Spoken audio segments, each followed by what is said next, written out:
ফেসবুকে কন্টেন্ট বানাইতেন আপনি? কি কন্টেন্ট বানাইতেন একটু দেখান তো। অনুপ্রেরণার আরেক নাম শর্টস অফ লেউটার ভাই। ভাইয়ের লেউটা চাটা ছাড়া আমার আর কোনো যোগ্যতা নাই। ছোট লেউটা বড় লেউটা তাতে কোনো সমস্যা নাই। যদি ভাইয়ের লেউটা চাইটা মাসে লাখ টাকা কামানো যায়, যদিও কন্টেন্টের নামে ভাই আমার লের বানায়, কিন্তু কি আর করার, বাংলাদেশের মানুষ তো এগুলাই খায়। কেমন ছিল কন্টেন্টটা? কন্টেন্ট?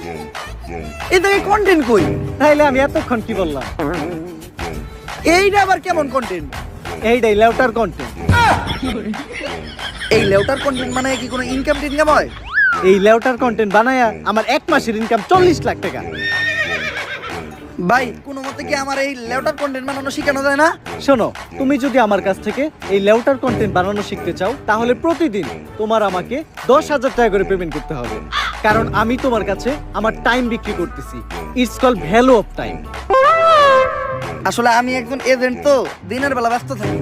কোনো মতে কি আমার কাছে রাইতের সময়টা বিক্রি করা যায় না? হ্যাঁ অবশ্যই, কিন্তু রাত্রের চার্জটা একটু বেশি, 30,000 টাকা। দিনের চার্জ এত কম, রাইতের চার্জ এত বেশি কেন?